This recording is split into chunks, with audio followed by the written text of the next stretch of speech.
হাসির রাজা, জ্ঞানের রাজা, রসিক রাজা।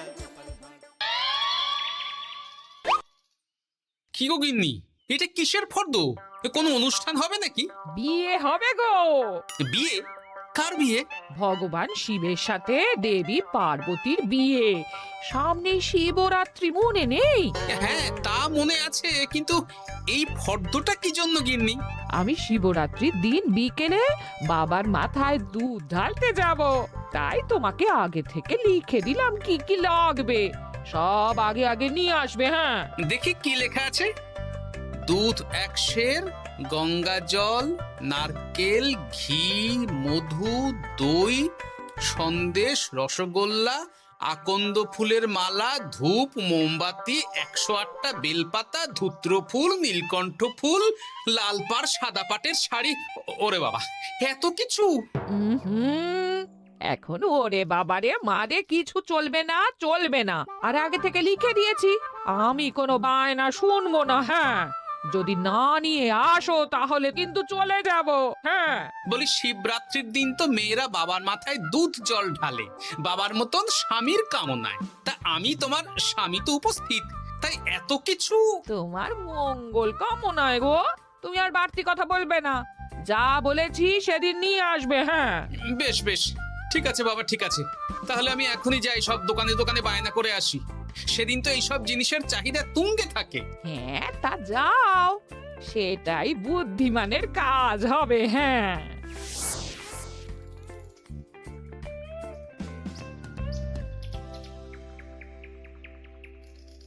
আরে এই তো পুটির বাবা, সকালে রাজসভায় গিয়েছিলে কিন্তু তেমন কোনো কথা হলো না। হ্যাঁ গোপাল দাদা, এখন কি যে করি।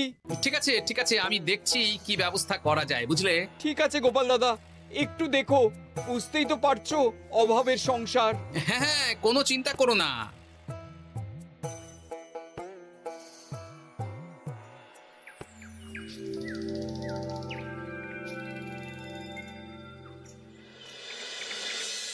আচ্ছা, আজ তাহলে শিবরাত্রির আয়োজন নিয়ে আলোচনা হোক। মহারাজ, এসব নিয়ে আপনি চিন্তা করবেন কেন? আরে আমার মতন একজন মন্ত্রী থাকতে আপনার মাথা ঘামানোর কোনো দরকারই নেই। না না মহারাজ, একদম মন্ত্রী মশাইকে দায়িত্ব দেবেন না। উনি প্রত্যেকবার দায়িত্ব নিয়ে সব তালগোল করে দেন, আর সব শেষে বলেন আমার ভুল হয়ে গেছে, আমাকে ছেড়ে দিন। এই গোপাল, গোপাল, একদম বাজে কথা বলবে না। আমি এখন ভালো হয়ে গেছি। ভালো না কালো? মহারাজ মহারাজ, আপনি আমাকে দায়িত্ব দিন, আমি সব সামলে দেব। সব কাজ সবাই মিলে করলেই তো ভালো। পুজো পাঠের দায়িত্ব আমার, বাকি আমি জানি না। সে ঠিক আছে, কিন্তু পুজোর জোগাড় অনেক দায়িত্ব, সব হিসেব করে কেনাকাটা করতে হয়। সবচেয়ে বড় ব্যাপার, তার জন্য সৎ হতে হয়। আমি কি অসৎ নাকি? আমি সব দায়িত্ব নেব। না, আমি নেব। আমি নেব। আমি। আহ, চুপ চুপ, একদম চুপ। গোপাল দায়িত্ব নেবে না মন্ত্রী, সেটা তো বিচার করতে হবে। কিভাবে বিচার করবেন মহারাজ? হ্যাঁ, একটা বুদ্ধির পরীক্ষা নেওয়া হবে। আমি এখন গোপালের চেয়ে অনেক বুদ্ধিমান হয়ে গেছি। তাহলে তো ভালো, তুমি গোপালের বুদ্ধির পরীক্ষা নাও। যদি গোপাল জিতে যায় তাহলে গোপালই দায়িত্ব পাবে, নইলে তুমি। ঠিক আছে, আমি এক্ষুনি প্রশ্ন করছি। হ্যাঁ হ্যাঁ, করুন করুন। হ্যাঁ, এমন কি জিনিস যা তুমি যতই খাও পেট ভরবে না? বাবা, মন্ত্রী কি প্রশ্ন করলে! গোপাল, বলো বলো বলো। এবার জমবে মজা। বেশ, তাহলে বলি। হ্যাঁ, বলো বলো। উত্তর হলো বাতাস। যতই খাও পেট ভরে না। গোপালের কি বুদ্ধি! ও মন্ত্রী মশাই, এই গোপাল তো প্রথম দানেই বাজিমাত করে দিল। হ্যাঁ, প্রথমটা তো সহজ ছিল। ঠিক আছে, এতই যদি বুদ্ধিমান হও তাহলে আরেকটা পরীক্ষা দাও। হ্যাঁ মন্ত্রী, বলো। এবার আপনারা একটু অপেক্ষা করুন, আমি আসছি।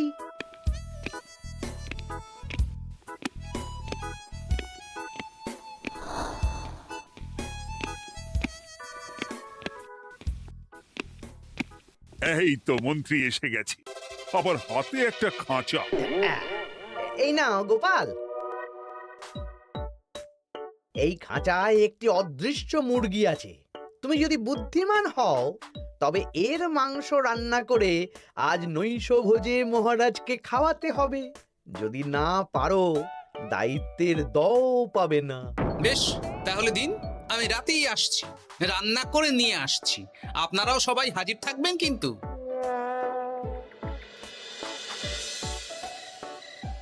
এই সেরেছে, গোপাল যে এখনো এলো না। গোপাল নির্ঘাত ফেসেছে। এই তো চলে এসেছি। এ কি গোপাল, তুমি তো খালি হাতে। মাংসের ঝোল রেঁধেও এনেছি। কই গোপাল, অদৃশ্য মুরগির ঝোল কোথায়? হ্যাঁ, কোথায় গোপাল? আহ, মহারাজ, অমন সুস্বাদু মুরগি আমি আগে কখনো খাইনি। আমি সেটা রান্না করে রাজপ্রাসাদের প্রধান ফটকের বাইরে রেখে এসেছি। মস্করা হচ্ছে? চলুন তো গিয়ে দেখি। হ্যাঁ, চলো তো।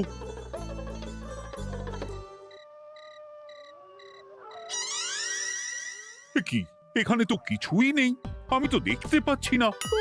আমরা তো কেউ কিছু দেখতেই পাচ্ছি না। কোথায় কোথায় মাংসের ঝোল? আরে মন্ত্রী মশাই, অদৃশ্য মুরগি রান্না করলে ঝোলটাও তো অদৃশ্যই হবে। আপনি দেখতে পাচ্ছেন না, মানে আপনার মনে পাপ আছে, নইলে আপনার চোখের সমস্যা। মহারাজ তো ঠিকই দেখতে পাচ্ছেন, তাই না মহারাজ? এই রে, গোপাল তো মোক্ষম জবাব দিয়েছে। হ্যাঁ হ্যাঁ, চমৎকার ঘ্রাণ বেরোচ্ছে। মন্ত্রী, তুমি দেখতে পাচ্ছ না কেন? ইয়ে না মানে ঠিক আছে ঠিক আছে, পাচ্ছি, দেখতে পাচ্ছি। একটু ঝাপসা লাগছে, মনে হয় চোখ দেখাতে হবে। তার মানে গোপাল তো মন্ত্রী মশাইকে পরপর দুবার হারালো। আর একটা সুযোগ দিন মহারাজ, শেষ সুযোগ। বেশ, দিলাম। গোপালের কিন্তু বিশাল বুদ্ধি। মন্ত্রী, দেখো তো তুমি পারো কিনা, আর এটাই শেষ সুযোগ। মহারাজ, গোপাল যদি এতই বুদ্ধিমান হয় তবে ও কি বলতে পারবে কাল ভোরে আমার মনে প্রথম কোন চিন্তাটা আসবে? এটা তো খুবই সহজ কথা। কাল ভোরে আপনার মনে প্রথম চিন্তা আসবে মহারাজ যেন দীর্ঘজীবী হন এবং রাজ্যের উন্নতি হোক। এই সেরেছে, এবার তো মহা ফাপড়ে পড়লাম। আমি যদি বলি না, এটা আমার চিন্তা ছিল না, তবে মহারাজের কাছে গর্দান যাবে।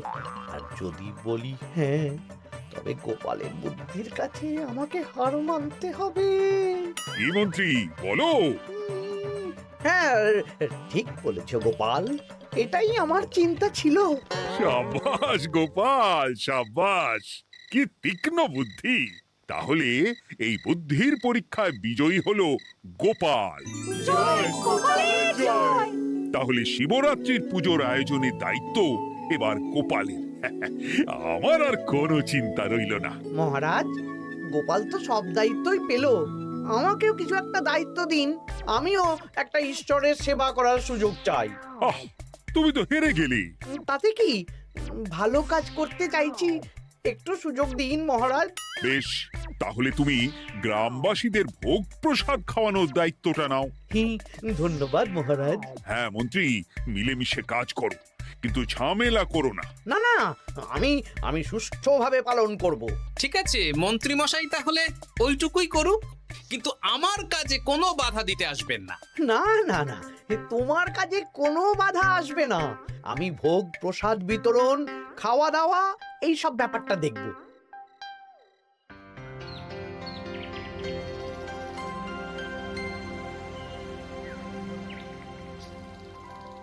বলুন মন্ত্রীমশাই, সকাল সকাল ডেকে পাঠালেন। শোন বটা ঘটা, এবারে শিবরাত্রি উপলক্ষে যে ভোগ প্রসাদ জনগণের উদ্দেশ্যে বিতরণ হবে তার পুরো দায়িত্বই আমার। তাতে কি, মহারাজ আয়োজন করেন আর সব রাজ্যবাসী বিনামূল্যে খেয়ে যান। সেই প্রথা এতদিন চালু ছিল, কিন্তু এবার একটু অন্যরকম হবে। কিরকম কিরকম? তোরা দুজন আমার নাম করে সব গরিব প্রজাদের কাছ থেকে ভোগ খাওয়ার জন্য চাঁদা তুলবি। শিব পুজোর চাঁদা? হ্যাঁ দাদা, না মানে ঘটা, খুব সামান্য। বাড়ি আর দোকানগুলোয় যাবি আর মাথা পিছু 1 আনা করে তুলবি, কেমন? বেশ, তারপর বলবি ঢালাও খাওয়ানো হবে, এলাহি আয়োজন। আচ্ছা ঠিক আছে। তবে ভুল করেও কোনো রাজসভাসদদের বাড়ি থেকে বা মান্যিগণ্যি লোকের বাড়ি থেকে এই চাঁদা তুলিস না যেন। না না, বুঝতে পেরেছি, তুলবো না। হ্যাঁ, বলবি সারা রাত পুজো হবে, পরের দিন সকালে হবে প্রসাদ বিতরণ। কেমন?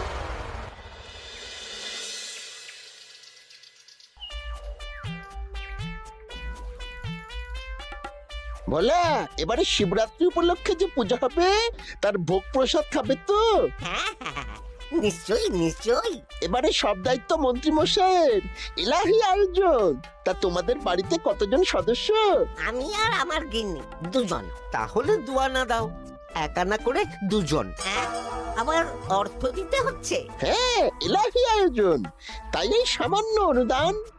আচ্ছা বেশ, এই নাও দুয়ানা।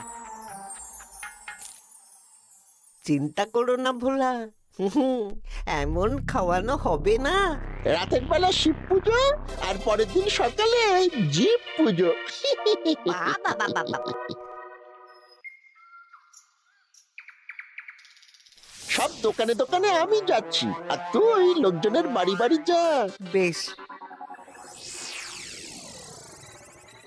রে, কত হলো? অনেক হয়েছে মন্ত্রী মশাই, এই দেখুন। বাবা বাবা বাবা, এক আনা করে নিয়েই তো থলে ভরে গেছে। হ্যাঁ, এবার হবে মাছের তেলে মাছ ভাজা। মহারাজও ভোগের আয়োজনের জন্য আজকে মোহর দিয়ে দিয়েছেন। তার মানে তো আপনার মুনাফাই মুনাফা, লাভই লাভ। আমাদেরকেও কিছু দিন। দেব দেব, এখনো কাজ বাকি আছে।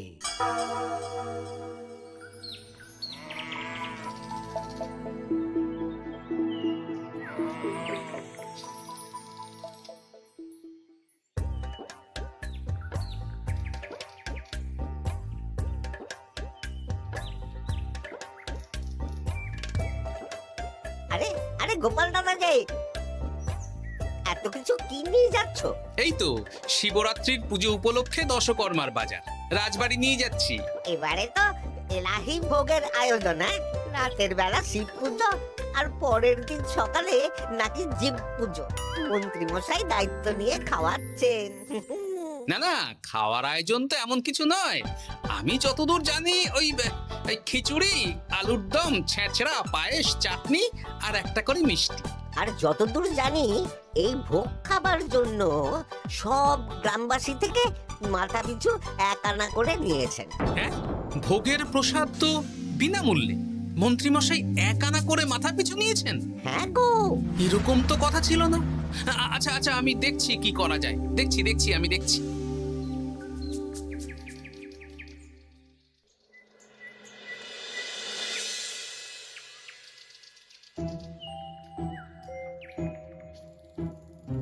ভায়া, বলছি তোমার কাছে মন্ত্রীমশাই এসেছিলেন? হ্যাঁ, চালের বায়না করে গেলেন। তা কি চালের বায়না করলেন? খুবই সাধারণ চাল, আমার দোকানে সবচেয়ে কম দামি চাল বলতে পারো। সে চাল তো আমি পুজোর দিন পাঠিয়ে দেব বলেছি। আচ্ছা, কেনাকাটার রসিদপত্র? না না, সেসব হয়নি, শেষে দেব। শোনো, মহারাজের আদেশ, মন্ত্রীমশাই যে চাল বলেছেন তার থেকে 5 গুণ উৎকৃষ্ট মানের চাল দেওয়া চাই। যে চাল রাজা বাদশারাও খুব কম খান, সবচেয়ে দামি চাল। আচ্ছা, আর ডাল? ওটাও 1 নম্বর মানের সোনামুখ দেবে। বেশ। মন্ত্রীমশাই যা যা বায়না দিয়েছেন পরিমাণ এক থাকবে, শুধু জিনিসপত্রের মান বাড়বে। ঠিক আছে? আচ্ছা ঠিক আছে। আর একথা মন্ত্রীমশাইকে জানানোর দরকার নেই, শুধু মোহরটা ওনার কাছ থেকে আদায় করে নিন। যেদিন খাওয়ানো হবে সেদিন বিকেলে যাবে, মানে শিবরাত্রির পরের দিন বিকেল। বেশ।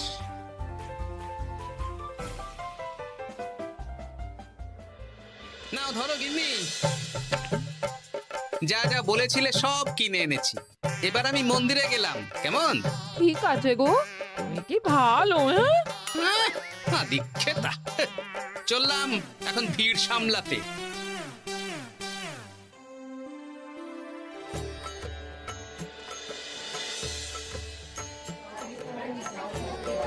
একটু সারিবদ্ধভাবে দাঁড়ান, আপনারও সুযোগ আসবে। বাবা কাউকে ফিরিয়ে দেবে না। দেখো মন্ত্রী, দেখো গোপাল কি সুন্দর ভিড় সামলাচ্ছে। ওকে তো এই জন্যই দায়িত্ব দেওয়া। হ্যাঁ তাই তো দেখছি। ওম নমঃ শিবায়। হে ভোলানাথ, দেবাদিদেব মহাদেব সকলের কল্যাণ করুন। জয় দেবাদিদেব মহাদেবের জয়। হে ভোলেনাথ মহেশ্বর, মঙ্গল করো বাবা। জয় বাবা ভোলাদেব মহেশ্বরের জয়। তা তোমার শরীর এখন কেমন? এই তো বেশ ভালো আছি। সবই তোমার জন্য। তুমি না সাহায্য করলে ওই ওষুধ আমার পেটেই পড়তো না। না না, আমি তো নিমিত্ত মাত্র, সবই মহাদেবের ইচ্ছে। জয় বাবা মহাদেবের জয়। চলি গো। কাল ভোগ খেতে তাড়াতাড়ি চলে এসো।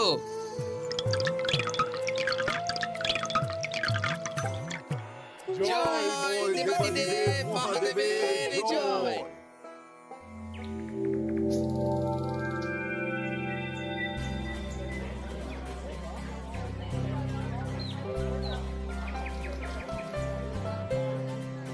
সত্যি মন্ত্রী মশাইয়ের ভোগের প্রসাদ পেয়ে মনটা ভরে গেল।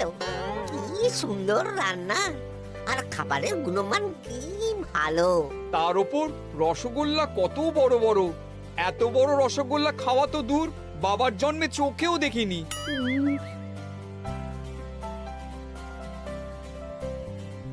এই সেরেছে।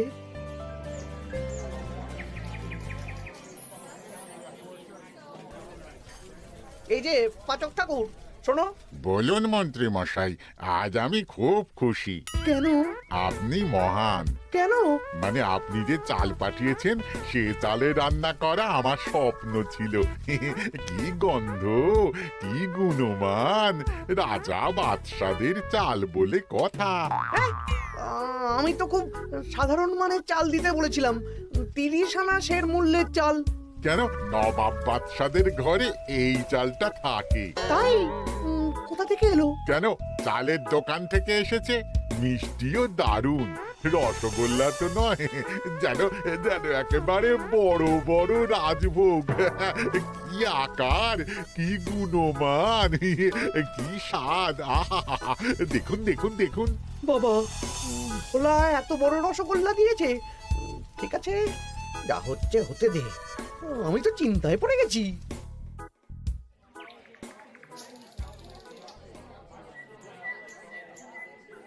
মন্ত্রী, তুমি কি করেছো? তোমার নামে তো সবাই সুখ্যাতি করছে। না না, এই আর কি। আমি যা অর্থ দিয়েছি এই আয়োজনের জন্য তো তার চেয়ে 5 গুণ বেশি মোহর লাগবে, কিন্তু তুমি কি করে করলে? মন্ত্রীমশাই সত্যিই ভালো হয়ে গেছেন। দেখো গোপাল, দেখো মন্ত্রী সত্যি বদলে গেছেন। সবই তো জনগণের সেবার জন্য। কে জানে বাবা, কি গড়বড় হয়ে গেল।